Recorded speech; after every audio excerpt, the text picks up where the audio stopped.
All right, welcome everyone to Bronwyn Rivera's Thesis Theater on her thesis titled, I believe I made three whole steps, Pilgrimage and, I'm sorry, let me start that over. Pilgrimage, Narrative, and Violet Evergarden. I am Robert Steed. I generally deal with East Asian topics at Signum here and there, especially in space, and I've had the privilege and honor to serve as Bronwyn's thesis supervisor over this past year. With that, let me hand it over to Brenton Dickinson, Dr. Brenton Dickinson, for his introduction. Hi folks. I also teach in Signum in space, and I was the second reader for Bronwyn's thesis, which means in a kind of second or third last stage, providing comments about like logic and flow and ideas and argument, and making sure that everybody knows what we're trying to say. And so that's how I contributed. And Bronwyn has been a research assistant for me for a couple of years now, at least. Thank you, Dr. Dickinson. Bronwyn, please. Yeah. Hi, I'm Bronwyn. A little bit about me. I live with my family on a micro homestead in Pennsylvania. My background is in liberal studies with a concentration in library science, but I always enjoyed classes involving literature and writing. So when the time came to decide what I'd do for a master's, I chose to pursue what I really loved and applied to Signum University, got accepted, and began the MA program in June 2020. But I do volunteer as Signum's library research student aide, so I haven't wandered too far from my original path. But anyway, many courses and experiences later, I finally reached the finish line. And now all that's left, I think, is this thesis theater. Yes, it's very exciting. So thank you. Let me make the audience aware that we encourage questions and comments. Please put them in the chat field. And Dr. Dickinson and I will be keeping an eye on them, especially Dr. Dickinson. Bronwyn has also prepared some slides to accompany her presentation today, and I'll be handling the slides as she answers various questions that are posed to her. So this is our division of labor in our thesis theater, and we'll launch right into our topic. So we agreed, Bronwyn and I agreed, that for this thesis theater, our preferred format would be a question and answer format. We do have some prepared questions that Bronwyn will be answering, but I would like to make clear that audience questions have priority. So if you're putting questions in the chat, we will do our best to address those. And if there are no questions in the chat, then we'll go through our prepared questions over the course of this next hour. All right, so Bronwyn, welcome to your thesis theater. This is very exciting. So let's turn our attention to the thesis and to Violet Evergarden more generally. So let me ask you, what drew you to work with Violet Evergarden for your thesis? What about this series inspired you? Great questions. Real quick, a question on my end. Are the slides showing up? I don't see them yet. I have not brought them up, so I'm sharing them now. Are they visible to you now? There we are. Lovely. All right. Thank you. Okay. So, okay, to be honest, Violet Evergarden was actually not my first choice of thesis topic. I was on the verge of submitting an entirely different proposal before changing my mind and taking an extra bit of time to really think about my choice. So I had toyed with other ideas that had nothing to do with Violet Evergarden, let alone pilgrimage, probably because I came to really appreciate Japanese culture and media, and specifically anime, relatively late in my Signum journey. But I do have a very clear memory of the first time I watched Violet Evergarden, which was actually during the 2020 lockdown. And I saw the blurb on Netflix, where it says, the war is over and Violet Evergarden needs a job. And I thought, okay, well, I've got time to kill. Let's see if this is something I would like to watch. And what ended up starting as this sort of casual watch turned it into an episode binge and a pile of tissues on my couch.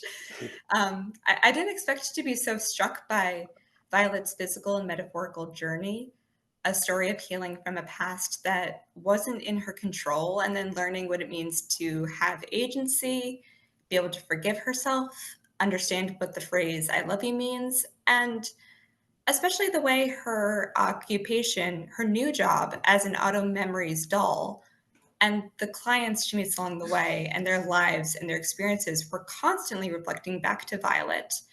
And this reflection is something that the director, Ishidate, referred to as the Violet Prism effect, where even though Violet is the main character, we are almost always looking at her story through the lens of others. So their experiences and their hardships are mirroring what Violet is trying to figure out about herself and the world. And once I understood what the anime was trying to do, how this framework functioned to tell Violet's story in such a way that it reflects on others, I realized, oh, I've been looking at this series all wrong. This isn't just about Violet. It's her journey, but it's more than that. It's a series of interconnected stories that constantly point back to Violet and the idea that every person she encounters is on a journey or even a pilgrimage of their own. And I hadn't really seen another anime do that before. So the series left a very lasting impression on me since I first saw it 5 years ago. And I knew deep down that it was important, but at the time, I didn't have the words for why I felt that way. I just knew the series was something I wanted to write about at some point. So part of what inspired me, besides Violet Evergarden simply being visually and narratively stunning, was my hope to understand why I felt so strongly about the series and why I felt it was important. And then as time went on through separate outlets, I became exposed to and increasingly intrigued by the concept of pilgrimage as a literal practice, as a metaphor for life, and as a device for storytelling. So then I went back and rewatched Violet, because what else do we do with our favorite things if not revisit them? And it was as if these two separate threads, anime and pilgrimage, suddenly just tied a knot in my mind. And I had so many questions, more than any other topic for a thesis sparked. So when it came time to officially write my thesis proposal, I started doing some research to see if anybody else had come to this conclusion about anime and pilgrimage, because surely I could not be the only one to make this connection. And lo and behold, there was nothing like that. Most of what I found had to do with anime and pilgrimage in terms of tourism and travel. And it seemed like there were even fewer scholarly works on Violet Evergarden. So it really came down to taking two things that I've come to love over the years, Violet Evergarden and the idea of pilgrimage, and marry them into one work. All right, thank you for that. Let's go on to our next question then, and I'll go back to the share screen in a second. So this thesis brings together several thematic observations, one of which is the way in which Violet embarks upon a kind of pilgrimage as she recovers from trauma. What do you mean by pilgrimage, and how do you see it at play in Violet's story? Yeah. As first off, it almost feels easier to tell you what I don't mean by pilgrimage in the context of the thesis. And one of my first steps was to try to gain an understanding of how scholars defined pilgrimage and what sorts of criteria needed to be met in order for a journey to count as one. And the trouble was, I learned very quickly that there is no single fixed definition of pilgrimage. I define it as kaleidoscopic. And what I mean by that is that as soon as you shift one component, be it location, motivation, method of travel, or outcome, everything else seems to change with it. So, for example, an early definition I read was from Okamoto Ryosuke, who's a pilgrimage scholar. And he suggested a simple definition might be a journey to a site that is associated with a holy figure or deity.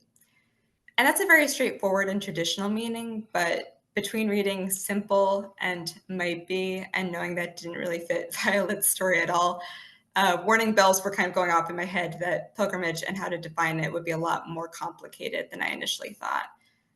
So I did more digging and found that as time has gone on, parameters for what counts as a pilgrimage have rapidly expanded and continue to expand, especially as religious institutions and connotations have been largely removed from those definitions.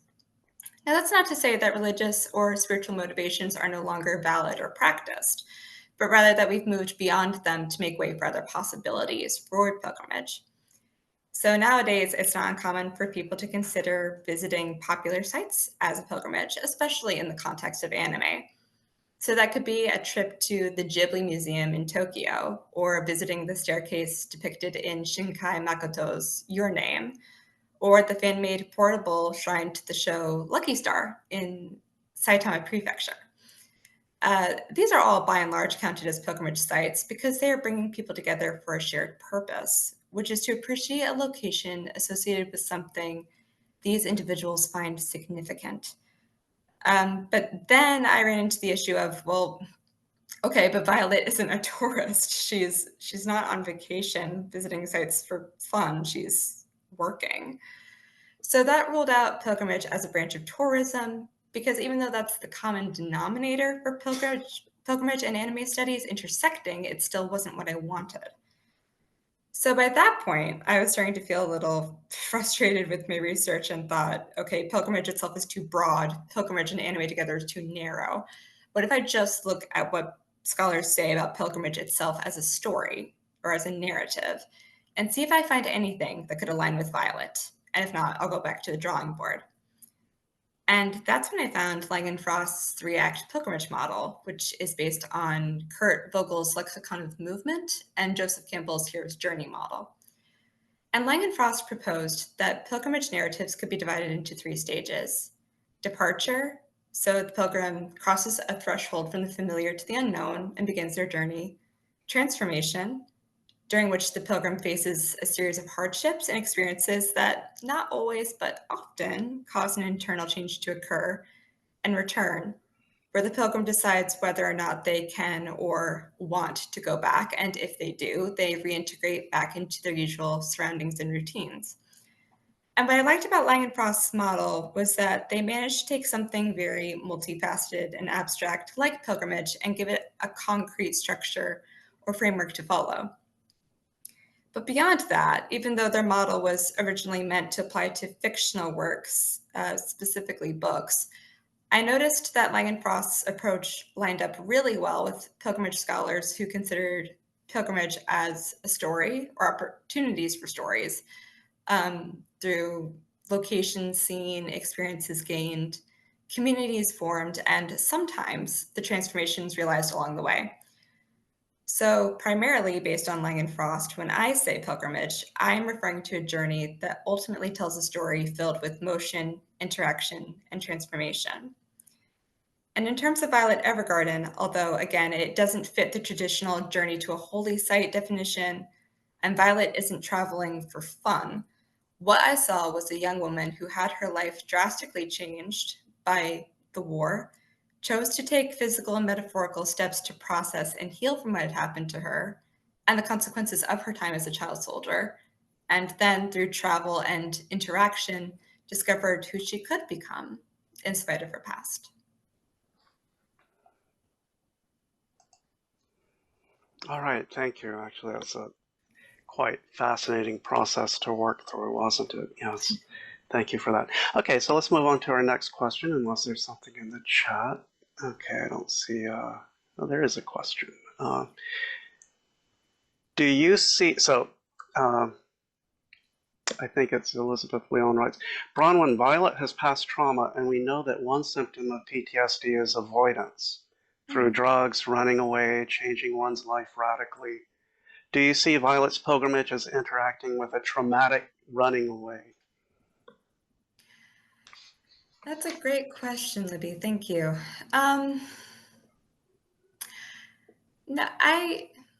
No, in some ways I really don't, because although Violet isn't doesn't know it at the time. She's not really conscious of the fact that she's been traumatized by her upbringing in the war. She comes to a point where she's been discharged, the war's over, she can no longer fight. But she knows something is off. The person who took care of her isn't there to see her in the hospital. And she gets this chance instead to stay with his relatives, the Evergardens. And that's a life of comfort and safety and stability. But that's not where Violet chooses to stay. She wants to go. So I think she, again, unconsciously to start, I think she knows that something is off about her and the things that happened to her, something isn't quite right. But I think she is journeying towards healing from PTSD, not necessarily running away from it.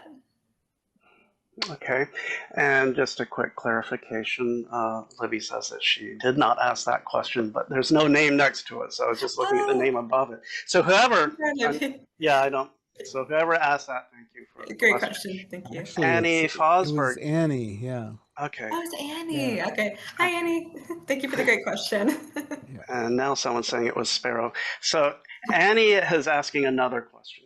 Okay. She writes, your definition seems, rightly I think, to focus on the internal aspects of pilgrimage. But Violet does indeed make a lot of physical journeys to distant geographic sites. What do you think the significance of this physical travel is, even if it does take place in a job-related context? Yeah, I think because landscape can reflect internal journeys of pilgrimage. So for example, and if we get to it, I'll talk about it later, but in episode 6, for instance, when Violet travels to the observatory in Justicia, that's a very mountainous, very isolated location compared to other places she has gone by that point and where she will go. And I think it's kind of a really neat atmospheric reflection of kind of the loneliness and the vulnerability that she realizes she is starting to feel on account of opening herself up more to interacting with people, really engaging with them. And also the fact that even though this location in particular is quite lonely, she still finds that a really special bond with Leon, who is also really lonely because of the things that happened to him. So I think it's a really beautiful mirroring of internal change and also really fascinating sort of juxtaposition between this observatory is filled with people, and yet I am so alone. And my physical surroundings are amplifying that. Okay, thank you. Thank you for that. And also, audience, feel free to ask follow-up questions if you have any. Let's turn our attention then, since there's not any more questions in the chat, let's turn our attention back to our prepared questions. So our third question then is, Violet Evergarden has an interesting production history that you discuss a bit in your thesis. Why do you see this history as being an important factor in understanding the series more generally? Would you say that that history affects Violet's story arc in any significant way? Yeah, so that was one of the earliest sections I wrote, and it was probably the probably the kill your darlings piece of the thesis, so to speak. I had to cut back a lot from the original draft, but that's okay because I overwrote. But anyway, I knew a bit about Violet's production history going into the thesis. I knew it was originally a light novel, and then adapted to anime. And that's not unique. We get lots of anime that are adapted from light novels, manga, etc. What I thought was unique was how Akatsuki Kana's work was, first off, introduced to the world by way of Kyoto Animation's awards contest. And this contest ran for 10 years, and anybody could enter for the chance to have their written work adapted to anime, regardless of writing experience or genre, provided they adhered to the judges' guidelines. And because those rules were fairly lax, the entries weren't competing with each other, but were vying to meet the judges' standards, which were quite high. I think there were even 1 or 2 occasions where no winner was announced. So there were entries that won and made it to the big screen, but in that span of 10 years, the only work to win the award's grand prize, which was Violet Evergarden, because not only did it meet the judges' expectations, it exceeded them, especially in terms of Akatsuki's ability to write prose and dialogue. So there's no question it would be adapted, and it was in 2018. So on the screen, you can see a cover of the original light novel with Violet in front of the purple flowers, and next to it is the anime version.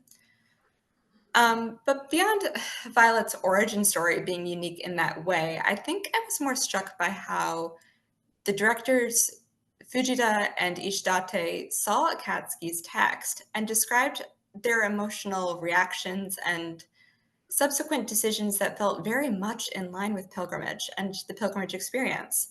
So on the one hand, you have Fujita, who said that when she first read Violet Evergarden, she came away with the sense that the story was forgiving or affirming of one's way of life. And forgiveness, particularly forgiveness of the self, is not only a theme explored in the series, but is also a potential motivation and outcome of pilgrimage.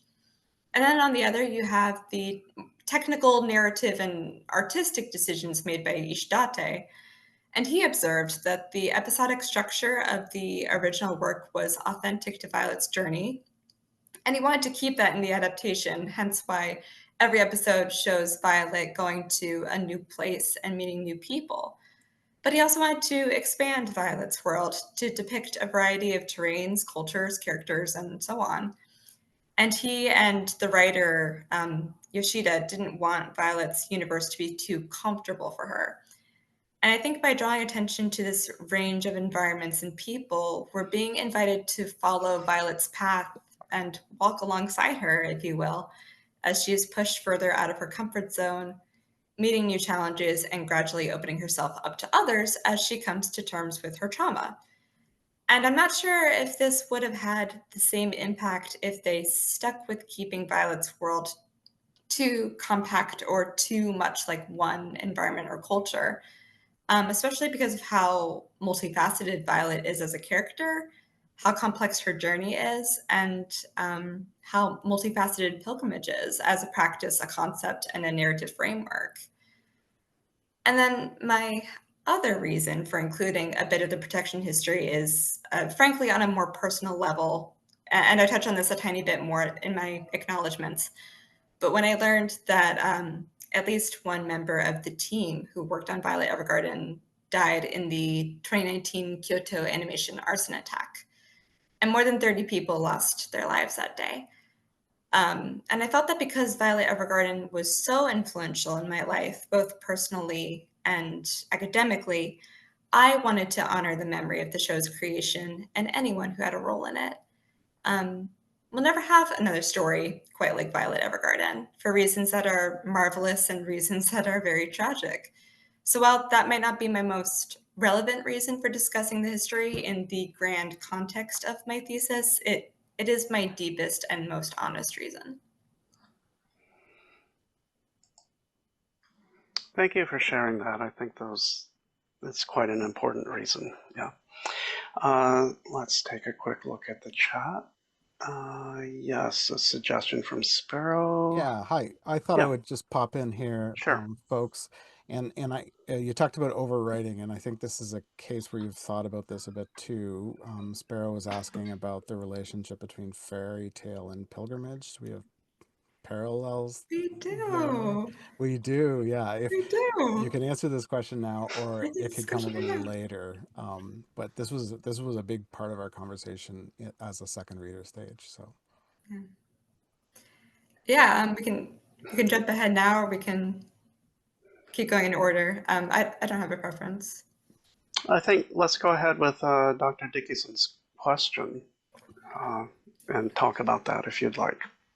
yeah, so you did the 3-part pilgrimage, so a secular or not specifically religious pilgrimage, and in Sparrow, I think, caught on to what you were working with. So talk about those kind of patterns and the moving from you know, does pilgrimage look like the fairy tale journey or one of the other kind of programs? I just love to kind of hear where you ended up because you had quite a lot of material to think through. Right. So that is jumping ahead a bit. I did think about the fairy story and the pilgrimage, the kind of there and back again type thing. But really, what I focused on for a section of my thesis was the potential relationship between Tolkien's triad of recovery, escape, and consolation, and the Japanese aesthetic slash subgenre slash storytelling device iyashikei. Mm. And this was very experimental, but my theory was that I tried to draw a connection between these elements of storytelling. And essentially what I'm suggesting is that iyashikei and Tolkien's triad are two cultural narrative parallels working toward the same goal, which is to create stories that acknowledge a need for healing and providing mental, emotional, and spiritual transformation for those who seek it. And I think in maybe not all, but many cases, those are prime motivations for people to take a pilgrimage, to kind of create this carved out space for themselves where they just are stepping away from the ordinary and taking time to really focus on this one specific thing. Just to pause, Bronwyn, would you give us just a walking definition of iyashikei? Would you like me to bring up that slide? That would be great. Yes, Okay. please.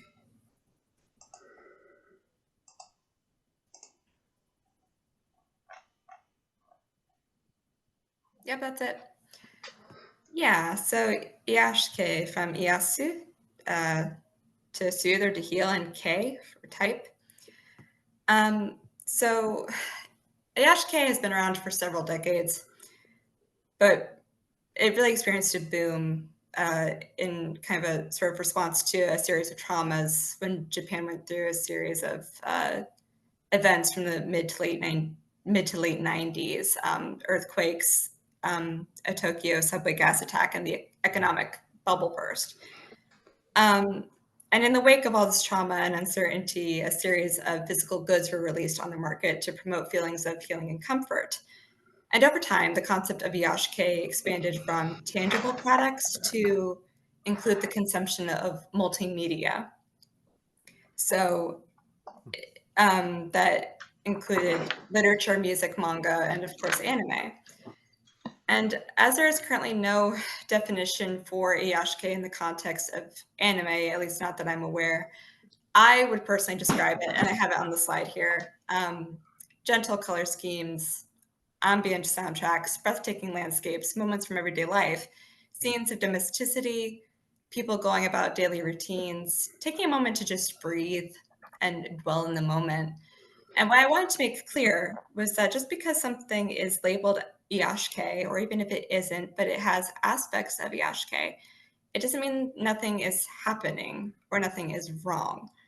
What I think iyashikei does is acknowledge that the human experience is difficult, sometimes really unfairly so, and then offer the audience a safe place to explore and heal from those difficulties, while at the same time giving them other things to focus on.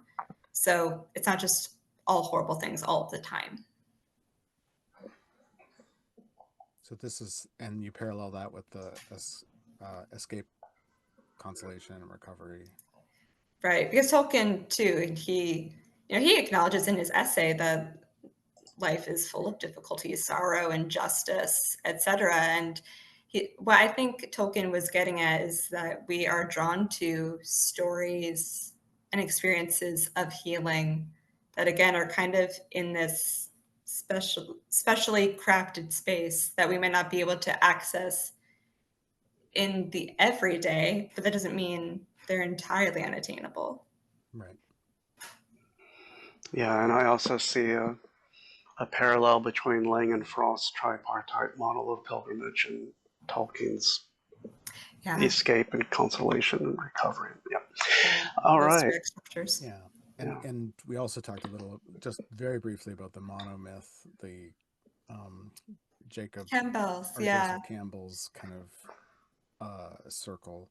and things like that. No, this is something I really appreciated. I thought it added something to the conversation, and it's something I would not have thought about as a scholar, which is part of what we do here, I think. And yeah, I'll disappear. Thank you. All right, thank you. So let's move on. I don't see anything else in. Oh, wait.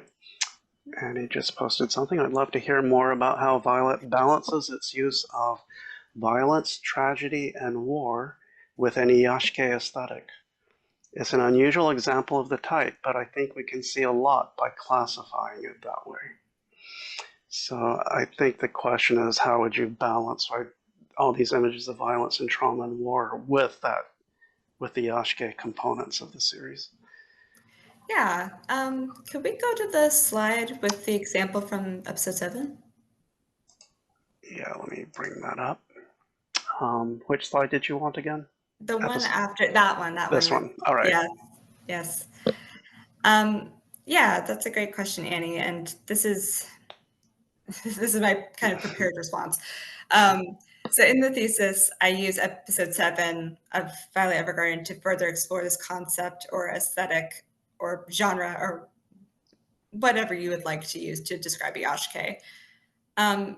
So coming off of episode 6, which, as I said, took place in a very cold, mountainous, middle of nowhere type region in the mountains, episode 7's location is, by contrast, very warm and green and welcoming. And Violet's client, Oscar, who you can see is sitting with Violet in the top left corner there, it overlooks a stunning lake. So throughout the episode, you have these shots where nothing is happening. You're just admiring the lake, the trees, the birdsong. It's atmospheric storytelling at its finest, I think. But again, it's a juxtaposition here of Oscar's personal life, which is honestly a bit of a wreck. When we first meet him, he's quite a difficult client. His house is a disaster, and Violet spends most of the first day of her commission tending to domestic things like tidying up a workspace and even cooking dinner for him. And that's not exactly in the Auto Memories doll job description. But at the same time, we're watching Violet do some very mundane, very human things. And these mundane things are very organic to iyashikei because that aesthetic or genre thrives on finding comfort in the familiar. And then the other thing the comfort of iyashikei provides in this episode is the opportunity for Oscar to gradually open up to Violet about why he acts the way he does and why he's struggling to finish a play he's writing for children that Violet has been commissioned to help him with. And we learned that the play is being written in memory of his daughter, Olivia, who you can see on the top right of the screen, the little girl holding the parasol. And Olivia died before she could grow up. And he has this memory of when they moved to the lakeside after his wife, Olivia's mother, died from illness. And Olivia was this light, this positive presence who kept Oscar going, even as they both grieved over this loss. And we see this gorgeous, gentle flashback where he and Olivia are looking at the lake, and Olivia is holding her parasol, and she promises to one day jump over the lake and step on the leaves while Oscar watches. But that day never comes. She gets really sick and passes away. And Oscar is still really wounded by these tragedies. And Violet is so struck by his grief and how devastating death can be that she starts to cry. And we don't often see Violet emote except in very key moments. But together, for the audience of the play, I think the audience, we the viewers, for Olivia, for Oscar himself, he and Violet take strides to get the play finished. And as they're resolving how the main character will get back home, Oscar makes this offhanded joke to Violet to try jumping over the lake with Olivia's parasol and see if he could work that into the play somehow. Violet takes that literally and attempts to do so. And because this is a fantasy anime, because anime does amazing things that live action productions can't always do, she actually gets enough momentum to temporarily suspend herself in midair, skid across the lake, and step on the leaves. And She's unknowingly carrying out Olivia's one-day wish, and Oscar gets to see it happen, and he considers it miraculous and healing from trauma and inspirational. So for us viewers, okay, maybe we don't get to run out there with parasols and walk on water to escape or recover from our problems. But through iyashikei, I think we come away with the idea that the spectacular ordinary is grounds for transformative healing. And if we step back again and look at the big picture, I'd say the same goes for pilgrimage. Thank you. And my understanding is that scene where Violet takes those steps on the water, right, is really well known, right? This is a scene that attracts a lot of attention. Yeah. Okay, let's check the chat. Yes, okay, a couple comments there, but no questions that I see. So let's keep going. So turning our attention to a different theme. Another theme you address is that of Violet as doll. Mm-hmm. What do you mean by this? Are there any ways in which this theme is related to Japanese culture more generally? Part of Violet's journey, in both the literal and metaphorical senses, consists of her learning how to engage in more fully human relationships. Can you speak about this? Actually, I think I conflated two questions. Yeah, yes. that's just fine. Focus on the doll. So let me reread that part for the sake of clarity. Another theme you address is that of Violet as doll. What do you mean by this? Are there any ways in which this theme is related to Japanese culture more generally?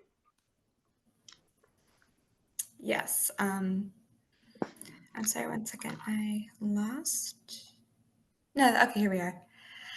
Yeah, the Violet as doll aspect. It didn't come into the picture until I began writing the rough draft. I had noticed that dolls were a recurring motif in the series. Lots of characters have dolls. Violet is often compared to looking or acting like a doll. Other characters look at literal dolls. And I understood that part of this repetition was to keep reiterating the idea that Violet had been treated like a disposable doll or object throughout her time in the war, except for when Gilbert took care of her.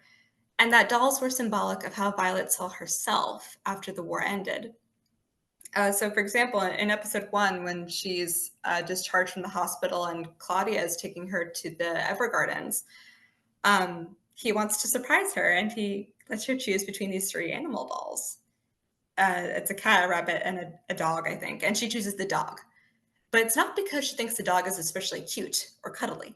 It's because she remembers being told during her time in the war that she was just like Gilbert's dog. That's a horrible thing to say to a child. And it's shaped a great deal about what Violet thinks about herself in relation to things that, for the average person, ought to be innocent and normal. And then she tells Claudia that if Gilbert doesn't have any more use for Violet because the war is over and she lost her arms in the fight and had them replaced with these kind of clunky metal prosthetics, she can't go back to being a soldier. She wants to be discarded. And I don't think that's something you'd say about yourself if you saw yourself as a human. But luckily, Claudia is having none of that and takes her to the postal company where she learns about Auto Memory's dolls and the work they do as letter composers and traveling ghostwriters. And that might give us pause because Violet spent her childhood as a soldier and didn't really get a childhood. So all she knows is war and orders and being limited in where she can and can't go. And then she takes on an occupation where doll is in the name. And I can see why people might think this is counterintuitive to Violet's development, or even just another level of dehumanizing who she is. And I would agree with that if we keep our ideas of dolls rooted too much in the Western mindset, where we might see them as ornamental at best and disposable at worst. So I thought this would be a great chance to learn more about Japanese culture in relation to the thesis and see if I could find anything that might link to other arguments I'm making. And of course, I was also willing to accept that the doll motif could have been a purely aesthetic storytelling choice on Kyoto Animation's part, but it felt too deliberate. So what I wanted to do was look at how dolls were viewed in Japanese culture and throughout Japanese history. And what I found was that, yes, dolls were definitely used for entertainment and play, but their value extended way beyond that. Specifically, dolls were viewed as representations of the human form. And as such, they could be used for things like talismans or even scapegoats in purification rituals. So one thing that I read, and I talk about it again in more depth in the thesis, but there's this Chinese purification rite that was adopted into Japanese culture, where participants could rid themselves of impurities or malevolent spirits by rubbing themselves with these talismanic paper dolls called naremono, or rubbing thing. And after absorbing these negative influences, the doll would either be set adrift on a river or burned. So the doll was treated as a scapegoat, and the original host was cleansed without needing to experience physical punishment. And then another ritual that is still performed in some areas of Japan is the ningyō kuyo, or the doll memorial service, where people can take their unneeded or damaged dolls and give them a funeral. And the dolls are gathered together for this final display, and they're thanked for their service or presence in the lives of their owners. And then depending on where this funeral takes place, either a Buddhist or a Shinto priest will burn the dolls. So these dolls are being treated as if they had human worth or value. They're perceived as having souls and purpose during their lifetimes, so to speak. And through this ceremony, they are what I think it was ningyō scholar Shirley Funk described as being elevated to the human level. So what does that have to do with Violet Evergarden? So remember, I just described that Violet requested to be discarded. This is set in the context of her no longer being able to fight and serve as a weapon. She was a child whose innocence, vulnerability, and eventual trauma were the scapegoats for a brutal civil war, and she was left to burn. And apart from Gilbert and Claudia, none of the higher-ups in the military cared, as long as she could kill enemy soldiers, because in their eyes, that's what she was molded to be. But what's also happening is that Violet is perceiving herself as a doll in the disposable sense. So she's saying, I'm no longer wanted, I'm damaged. The person who took care of me isn't here. I want to be thrown away. She doesn't see herself as being worthy of the human level because she's never been fully treated as a human, except for by one person, and he is gone. But again, thankfully, Claudia refuses to accept that, and he brings her to the company where she learns that she's still useful and she can still work. And that's how she's going to learn about the Autumn Memories dolls, how she's going to be raised to the human level by taking on a job that revolves around mobility and agency.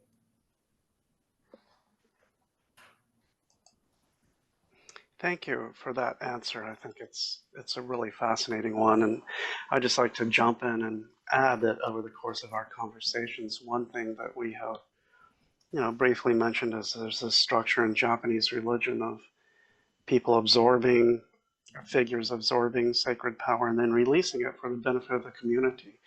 And I think we see a lot of that with Violet Evergarden in this kind of doll role as well, where she takes her trauma and spins it out for the benefit of the clients that she's working with over the course of the series. Yeah. All right, so let's continue. Brenton has a comment in the chat that I don't think is a question. And Annie likewise, so we'll continue onwards. Brenton. Yeah, no, it was just a note to say that it was confusing watching the show for me at the first. I thought she was an android, like, because bodied thing, and then the dolls, and she becomes a doll, which used to be a robot, which is now a doll, and I think, like, with the visuals, like, your thing kind of made it connect. And Annie also says that the dolls is the bridge between the object and human, has helped her been thinking about prosthetics, which is part of her reality. So just a couple of thoughts, but not a specific question. Okay. Yes, and I keep saying it's not part of Bronwyn's thesis, so let me just say that to start with. But I keep thinking that Violet Evergarden is in conversation with Full Metal Alchemist, and part of it has to do with the characters having these prosthetics. But anyway, I'll bring it back to the thesis. So our next question then, which I conflated with a previous question, so let me read it separately. Part of Violet's journey, in both the literal and metaphorical senses, consists of her learning how to engage in more fully human relationships. Can you speak about this? In what ways does this theme connect to other parts of your thesis, such as pilgrimage? Right. Okay. Sorry, 1 second. Right. So, and yeah, I think Brenton and Annie are kind of picking up on this with the almost question of is the character I'm watching, is she human, is she doll, is she android, is she automaton? Violet has a sort of liminal cross identity going on throughout the show, for sure.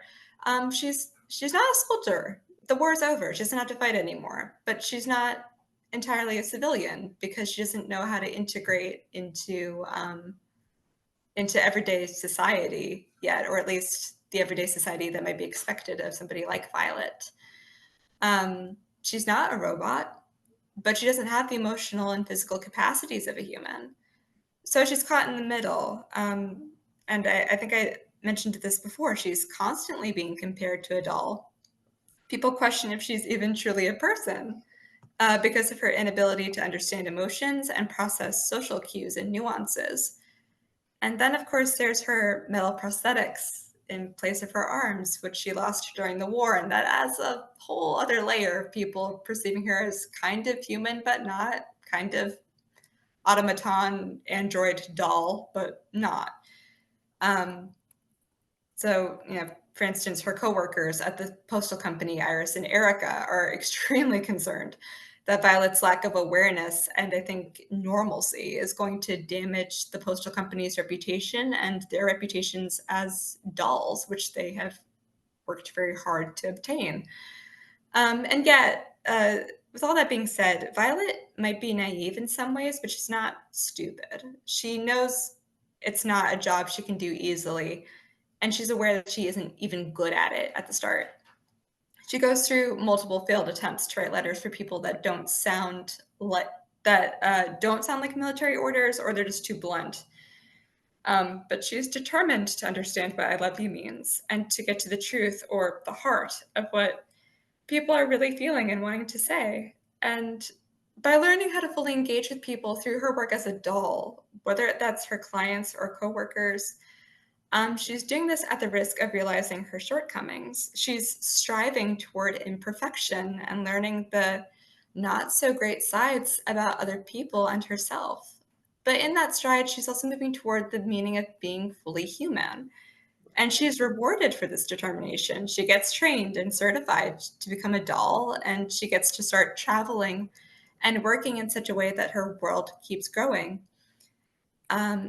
And for pilgrimage, in terms of pilgrimage, and I have it there on the slide, and another thing I talk about in the thesis for one kind of subsection is Victor Turner's theory of communitas, or this idea that when pilgrims enter a liminal space together, a special bond forms between them where social norms no longer apply, and everybody is on equal footing and differences are tolerated rather than becoming sources of conflict. And Turner theorized that as a result of this bond, the possibilities of transformation within the pilgrim would be amplified, especially in terms of healing and renewal. So most of Violet's travels and work are done in solitude, but I make the case that we can see Turner's ideas at play quite strongly in episode 6.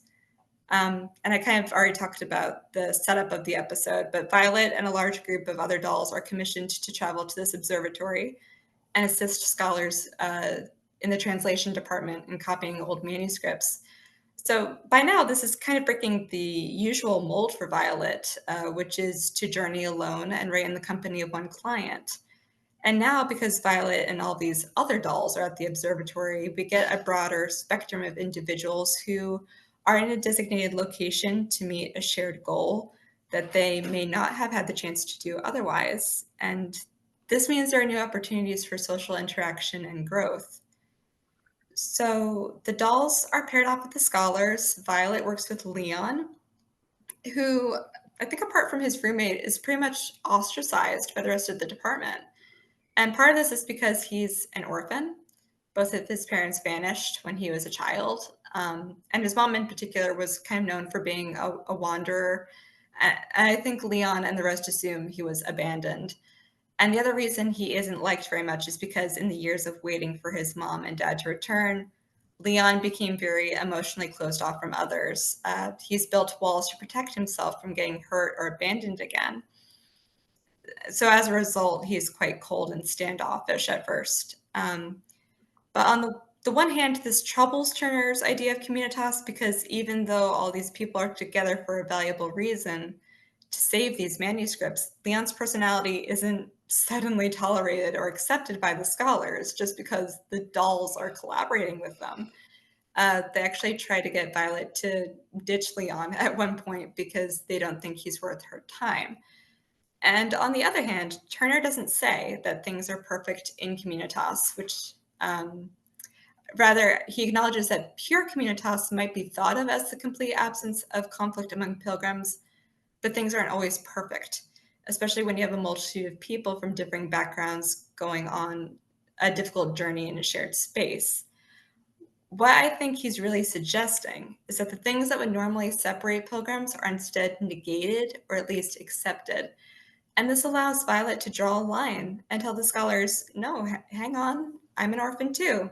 I never knew my parents. I'm as much of a social outcast as Leon, and I have a pretty unsavory past to boot. So you may want to rethink your social circles if there's going to be this double standard between how you treat Leon and how you treat me. And Leon and Violet do create a special bond because she is emphasizing how similar she is to Leon rather than letting their differences negatively influence their time together. So you can see in the bottom right, you see Violet and Leon sitting together. They bond over being orphans, over feelings of loneliness, vulnerability, trying to grapple with what it means to love and be loved by absent people, over others not really understanding who they are, over their manuscript work, and of course, the big climax of the episode of getting to watch Allie's comet together, which at one point was an omen for separation and death, but has been transformed into a special shared experience. And Leon is ultimately so impacted by his time with Violet that he decides in the end that he's going to start his own pilgrimage of sorts, leave the observatory and begin traveling. And I think this is an authentic picture of Turner's communitas at work, where you see one pilgrim influencing another in a special place and the lingering effects this human engagement has on both individuals. Thank you. So we have about 7 minutes left. So I think we can probably address one, maybe two more questions depending upon time.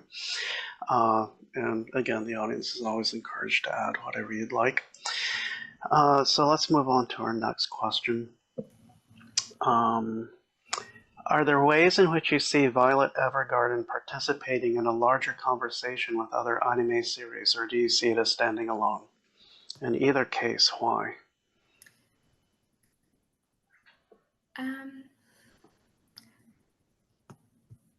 I think we had decided to scratch that question.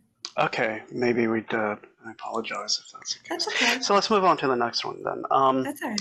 In terms of the pilgrimage metaphor, where does Violet Evergarden begin and end when it comes to the question of being fully human? Oh yeah, that was Brenton's question. Brenton, this question is huge. It will take me 3 PhD theses to answer this. I wrestled with this for over a week. Okay, so I think I will try to stab at an answer because. And you did kind of address it with the doll stuff, right? Like, okay. I think you've gotten us part way there, but have at it. Okay.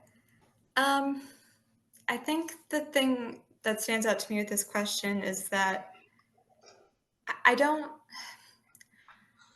know if there is a singular beginning and end.